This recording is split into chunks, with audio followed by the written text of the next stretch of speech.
The wind was the only thing that spoke on Harrow Hill. It sighed through brittle prairie grass and pressed like breath against the window panes of the weathered ranch house standing alone at the edge of the world. The house had gray bones and a red roof faded pink from sun and time. Once it had been filled with voices, laughter, boots on the stair, lullabies hummed into warm skin. Now it held only echoes and dust. And Clay Harrow. Clay stood on the porch with his arms crossed, staring out at the trail that wound like a ribbon of bone across the plains. He'd built this house with his hands when he was 23. Buried his wife in the orchard when he was 36. He hadn't said much since. Silence suited him. Fit him like an old coat. Folks in town called him the ghost man, and he didn't argue. He saw the figure coming up the trail just past noon, slim, walking upright against the wind, a pack over one shoulder. No horse. No wagon. Just boots and willpower. She paused once at the bend, looked back toward town, then pressed on. Clay didn't move from the porch. He watched her approach with the stillness of a man who'd forgotten how to expect anything. When she reached the gate, she stopped. Their eyes met across 20 feet of brittle grass and unspoken questions. "You're Mr. Harrow?" she asked. Her voice was low, even. Not soft, but not hard either. Like creek water over stone. I came about the position." He let the wind speak for a moment longer, then stepped down from the porch. "I figured you'd ride out," he said. "No horse." She offered nothing more, and he respected that. "Come on in." The house smelled of dry wood and old smoke. The floors creaked under her boots as she stepped into the entry. A coat rack stood to the right, empty but for a single gray scarf. She hung her satchel neatly and removed her hat. "I'm Eliza May," she said. "If it matters." Clay nodded, but didn't answer right away. He gestured toward the kitchen. "Stove's temperamental. You'll have to light it twice sometimes. Well's out back. Outhouse too."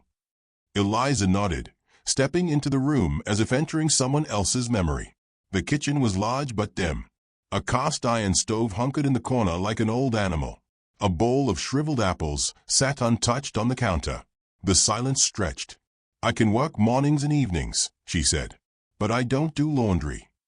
"I don't ask for that." Another pause. "There a bed?" she asked. "Upstairs. Guest room. Not much to it." "Doesn't need to be." She followed him up the narrow stairs, her footfalls precise and light.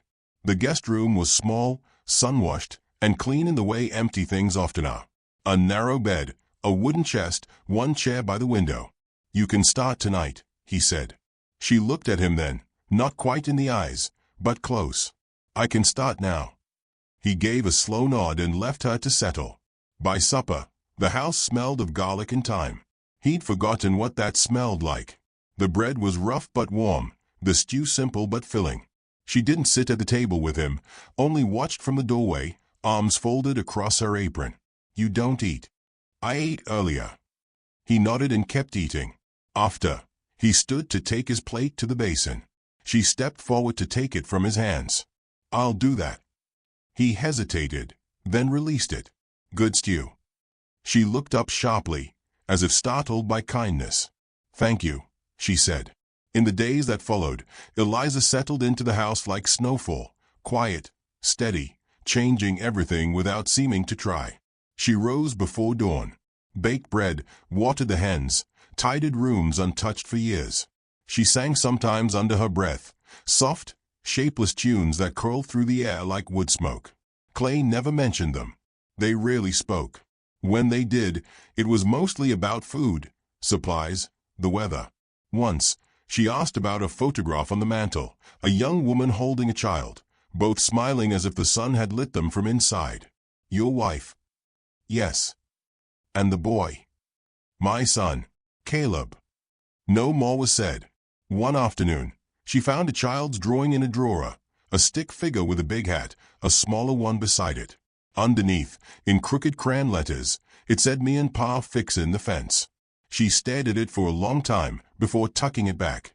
In town, Mrs. Grafton from the Mercantile squinted at Eliza over her spectacles. "You're working up at Harrow Hill." "Yes, He don't say much. Don't smile, neither. Always did keep to himself, but after she passed, well, Ain't right, what grief can do. Eliza didn't respond. She just paid for her flour and matches and left. That night, a storm rolled in, one of those restless spring things with wind that clawed at the windows and rain that drummed like fists on the roof. Clay was in the parlor, sharpening an old blade more out of habit than need. Eliza stood at the window watching the lightning flicker across the ridge. "You lose 'em in a storm?" she asked suddenly. He looked up, the whetstone still in his hand. "Yes." She didn't turn. "It feels like storms remember things." He didn't know what to say to that, so he said nothing. But the next morning, he left a shawl folded neatly on the edge of her chair in the kitchen. She didn't mention it, but she wore it the following day. In the quiet of late afternoons, they sometimes crossed paths in the garden or on the porch. Once, he handed her a book he'd found in the attic, a collection of poetry by Emily Dickinson. She blinked, surprised. "You read this?" "My wife did. I remember her favorite lines." "Which were they?" He paused, looking past her to the orchard. "Hope is the thing with feathers, that perches in the soul." She smiled, just a little. He saw it. One evening, she burned her hand lighting the stove. He heard her hiss and came in to find her holding it under the pump. "Let me see." "It's fine," she muttered. But he took her hand anyway, rough fingers wrapping gently around hers, lowering them into the cool water. The silence between them cracked like thin ice. "You should wrap it." "I will." Their hands lingered longer than needed. Then she pulled away. After she went upstairs, he stood by the sink for a long time, staring at the basin like it held answers. Later that night, he passed by her door and paused. From inside, he heard humming. That same lullaby from the first night. The same one his wife used to hum to Caleb. His chest tightened, not with grief, not quite. Something stranger. Something alive. Downstairs, the wind had died. The storm had moved on. But something else had settled in the house. Not peace. Not yet. But the memory of it. And perhaps, the promise. He turned from her door without knocking, returned to his empty bed, and stared at the ceiling till morning. The house on the hill no longer felt quite so hollow.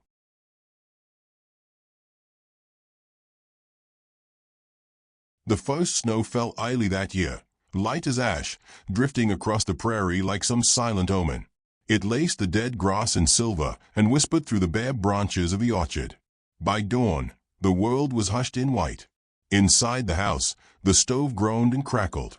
Eliza stirred the fire with practiced hands, the hem of her dress brushing against the floorboards in rhythm with the flames. She had been there a month now.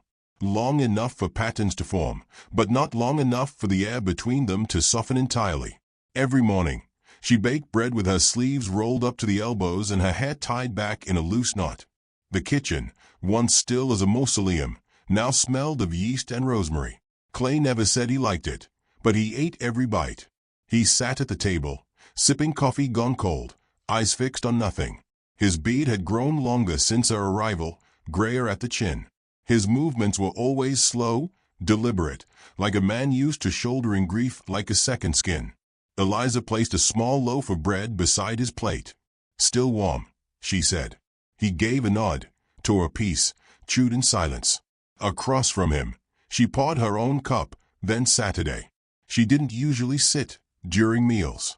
He noticed but said nothing. The quiet stretched between them like taut wire. "I saw the stable roof sagging," she said at last. "I'll patch it when the frost lifts." "You want help?" He looked up. There was no offense in her voice, only calm, measured interest. "You ever patch a roof?" "No, but I can learn." He grunted softly. "Not quite no. Not quite yes." They sat in that delicate stillness until the wind outside made the shutters rattle like bones. Eliza turned her gaze to the window, sipping slowly. Clay watched her without meaning to.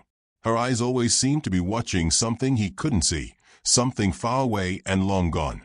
Later, while he chopped wood near the barn, he noticed her in the orchard, gathering dead limbs and wind-felled apples. Her skirt trailed in the snow behind her. There was something steady in the way she moved, like she didn't mind the cold, like she'd walked through worse. He leaned on the axe for a moment, studying her. There was a question rising in him, one he hadn't dared ask since the day she arrived. "What are you running from?" But he didn't ask. Not then. Instead, that evening, he brought in 2 extra logs for the hearth and laid them at her feet while she cooked. "For the morning," he said. She looked at the wood, then at him, a soft flicker of surprise in her eyes. "Thank you." The next morning, she rose before him. Clay descended the stairs to find breakfast already made in a thin scarf draped across the back of his chair. She didn't mention it. Neither did he. They didn't talk much that week. But the silence wasn't cold anymore. It had become a kind of shared room, furnished with little gestures and half-glances, a warmth carved from quiet. Then came the letter. It arrived by stage, hand-delivered by Sheriff Hal Penley, who rode up the hill with a look like he'd rather be anywhere else. Eliza was in the front yard, hanging laundry on a brittle clothesline. Clay met the sheriff at the gate. "Didn't reckon you got mail anymore," Hal said, dismounting. "I don't." "Well, you do now." Hal handed him a folded envelope. No name on the front. Just a smudge of ink, maybe once a seal. Clay turned it over in his hands, then slipped it into his coat pocket without a word. Hal cleared his throat. "You sure you know who she is, Clay?" Clay's eyes darkened a shade. "She's the one who cooks my meals and keeps my house upright." "That's enough." "Maybe. But folks talk. Say she left a man back east. Maybe more than one." Clay's jaw set. Hal raised both hands, backing off. "Just passing it along." Clay didn't respond. Hal mounted and rode back toward town. Eliza hadn't moved. She stood by the clothesline, a sheet in her hands, watching. That evening, Clay didn't come in for supper. He stayed in the barn until long after the sun dipped below the ridge. Eliza left a plate on the stove, untouched. She went to bed with her hair still pinned, her boots by the door, but sleep didn't come. The wind had shifted. Something new now, something brittle. Like walking on thin ice. The next morning, she found the letter on the table. Unopened. She stared at it for a long time before picking it up. She didn't read it. Just tucked it into her apron and went outside to feed the chickens. The rhythm between them changed after that. Subtle, but real. Clay no longer lingered by the kitchen door. He took meals on the porch some nights. She no longer hummed. He asked her, 2 nights later, by the fireplace, "Did you leave someone behind?" Her hands froze where they had been mending a torn curtain. The needle stilled. "Yes." He didn't press. She went on, voice low. "My husband drank. Not at first, not when we married. But when the mind closed, he got mean. Had a way of making you feel like your breath didn't belong to you. I stayed long as I could. And then, he sold my mother's ring for whiskey. Came home with blood on his shirt. I left that night." Clay sat back in his chair. The fire popped between them. "Anyone come after you?" "Only once." "You expect him still?" She didn't answer right away. Her eyes were far again. "I don't expect anything anymore." The silence after that was long, but not empty. The next morning, she found her bread dough already rising, covered with a clean cloth. The flour tin had been moved. The stove was warm. Clay had woken before her. She said nothing, but she touched the edge of the stove with one hand, as if to anchor herself to the warmth of that gesture. Winter pressed on. The snow deepened. Days folded into one another like pages in a quiet book. One night, as wind screamed against the roof, Clay found her on the back porch, staring out into the dark. "Storm's bad," he said. "I know." "You waiting for someone?" "No, just listening." He stood beside her. The cold cut through their coats, but neither moved. "Do you believe people can change?" she asked. "I believe they reveal." She turned her head. "Reveal what?" "What they were always capable of." She held his gaze a moment longer, then looked down at the snow. "You didn't read the letter." "I didn't need to." "Why not?" "Because you're still here." They stood in silence, and the wind didn't seem so loud anymore. From far down the hill, a flicker of lantern light moved. Clay stepped forward, squinting. "Someone's coming." She followed his gaze. A horse. A rider. Slowly, steadily climbing the trail. Her breath caught. Clay's hand drifted toward his side where a pistol once lived. But there was no weapon there. Just his voice, steady as ever. "Get inside. I'll handle it." She didn't move. "I won't hide." He looked at her then. Really looked. "All right."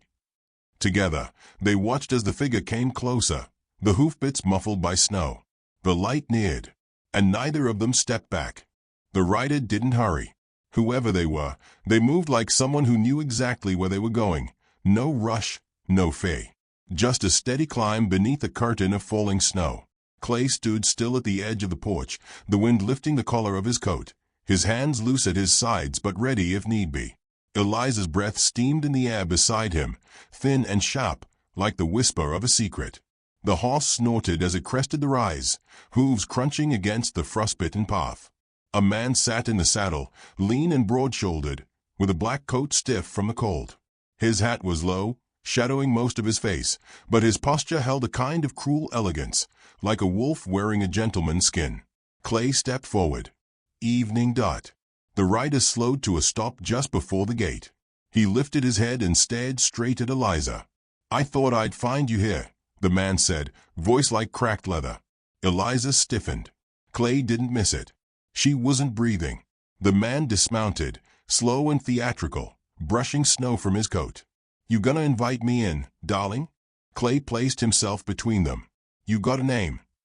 "Eliza knows it," the man said. His smile was thin, sour. "Don't you, sweetheart?"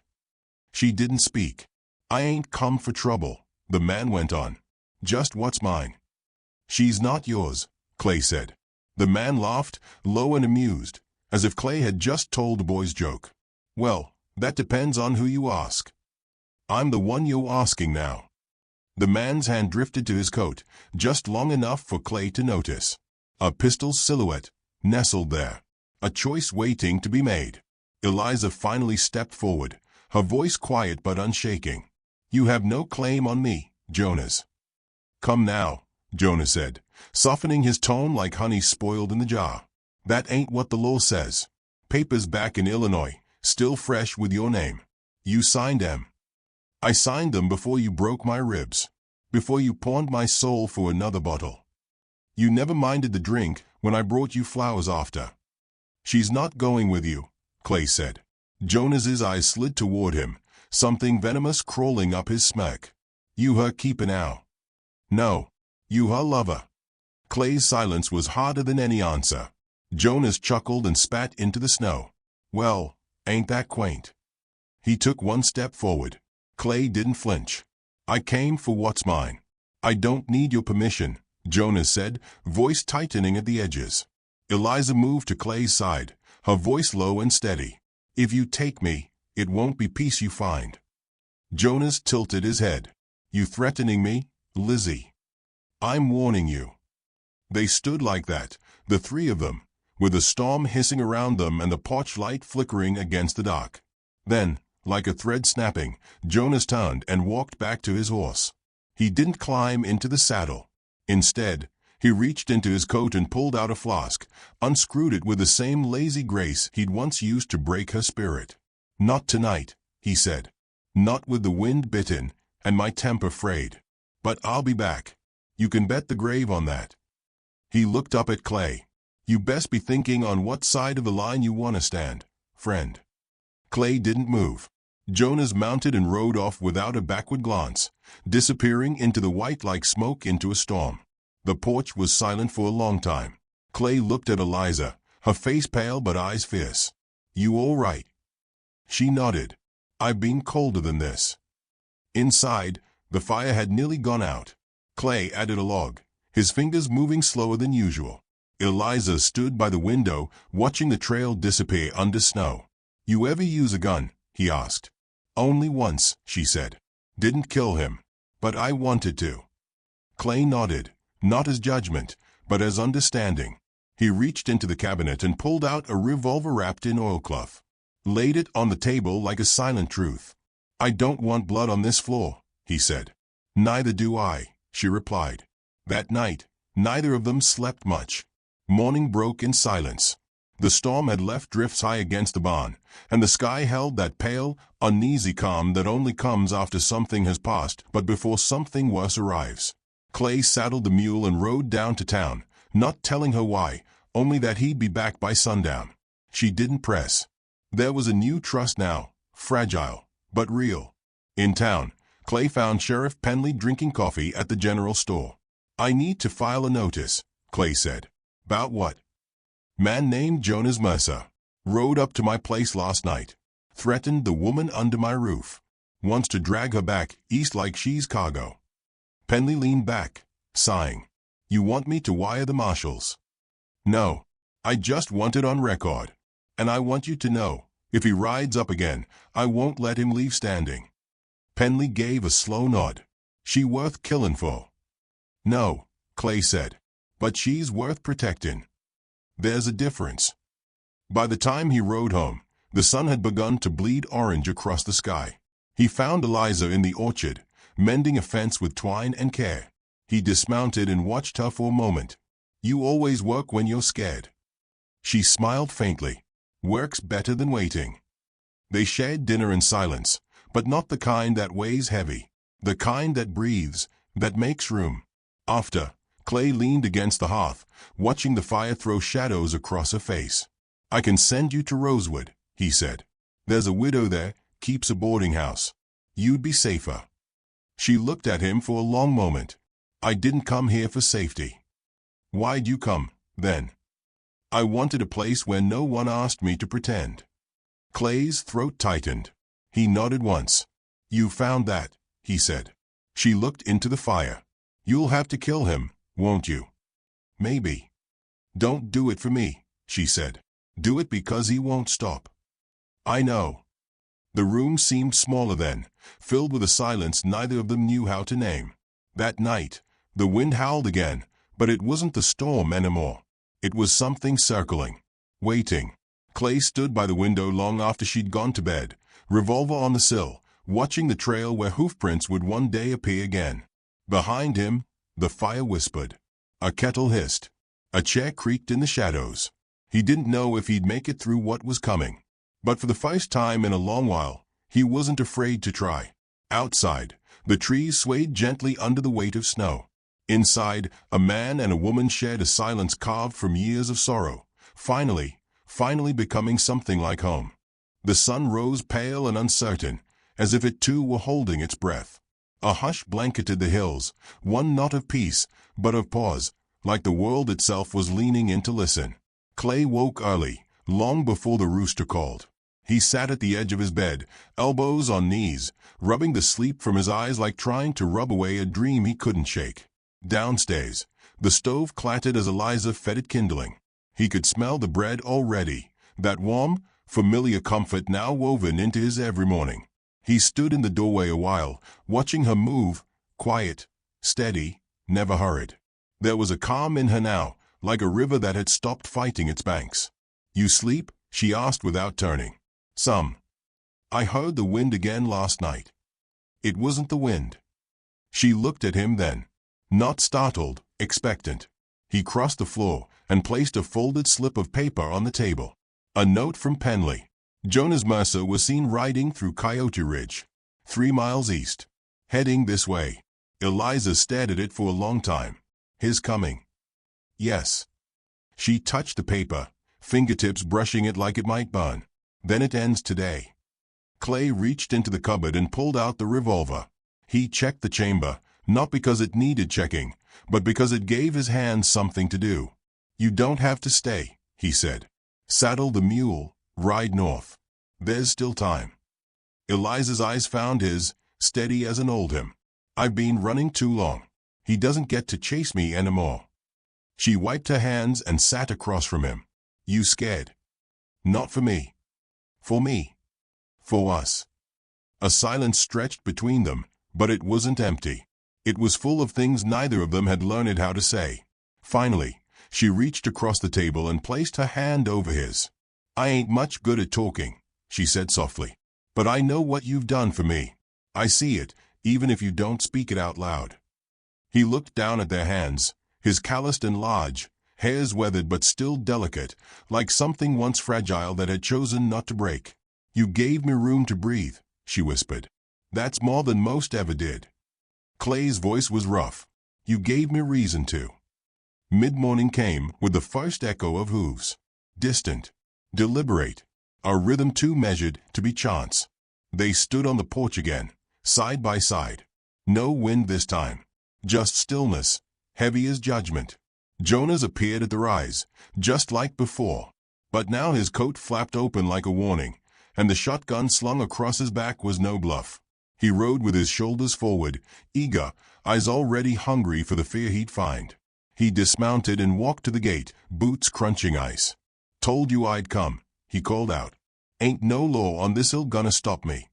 Clay stepped down the porch stays. "You ride past that gate, I'll stop you myself." Jonas grinned, the grin of a man who thinks he's already won. "She's my wife." "She's not yo anything." Jonas's smile fell away like dead skin. He reached for the shotgun, but Clay's revolver was already raised. "Don't," Clay said. For a moment, the world balanced on a breath. Then Jonas moved. A crack split the air, sharp and final. The echo rolled through the valley like a drumbeat fading into silence. Jonas stumbled back, eyes wide, hands limp at his sides. He looked down as if surprised, as if the bullet had stolen more than blood. He dropped to his knees, then fell forward into the snow. Clay stood still, gun smoking in his hand. Eliza hadn't moved. She didn't cry, didn't speak. Just watched the man who once took everything from her sink into the cold, his breath already vanishing into steam. Penley arrived an hour later. Saw the body. Read the note Clay handed him. Said nothing for a long while. "Self-defense," the sheriff asked finally. "He drew first," Clay replied. Penley nodded. "That'll do." They buried Jonas in the far corner of the orchard. No marker. No prayer. Just dirt. Clay offered to do it alone, but Eliza came anyway, shovel in hand, silence on her lips. When it was done, she stood over the grave, eyes unreadable. "Now he can rot in a place I call home," she said. Clay didn't answer. There was nothing to add. Days passed like thawed rivers, slow, inevitable, cleansing. The snow began to melt from the hilltops. Buds appeared on the apple trees. Life, careless and persistent, returned. One evening, Clay found Eliza in the kitchen, flour on her cheek and sleeves rolled high. She was humming. Nothing loud, nothing proud, just a soft, low tune that had never lived here before. He leaned against the doorframe. "You singing now?" She looked up, mock surprise in her eyes. "You call that singeing?" He smiled, and she laughed. He hadn't heard her laugh before. Not like that. Not like someone who forgot to be afraid. "I was thinking," she said. "Maybe I'll fix up that shed near the barn. Make it into a small bakehouse. Sell bread in town. You always did make the best I ever tasted." "You only say that 'cause you haven't tasted anyone else's." "I don't need to." She paused, then spoke softly. "I want to stay." He didn't move, afraid he might ruin the moment just by breathing. "You sure?" She nodded. "Not because I owe you. Because I choose to." Clay crossed the room, took her hand. She let him. "I ain't ever asked for anything," he said. "Not in years. Not since the fever took Mary. But if you're staying, I want to build something. Not just fixing roofs or fencing goats. Something worth waking up for." Her hand tightened around his. "You already did. You just didn't see it." They stood there a long time, letting the fire warm their shadows. Outside, the trees bloomed in defiance of all that came before. And somewhere between the silence and the breath, the heart remembered how to speak. To all of you listening, wherever you may be, from mountains or plains, from cities or quiet porches just like this, I hope you know, healing doesn't always come with fireworks. Sometimes it arrives on soft feet. Sometimes it looks like warm bread and cold silence, a man who listens more than he talks, and a woman brave enough to stay. If this story stirred something in your chest, if you've ever waited for your own quiet redemption, then I ask you kindly, leave a like, share a thought in the comments, and subscribe to hear more tales from the far corners of the West. And tell me, where are you watching from tonight? Until next time, may your hearth be warm and your heart even warmer.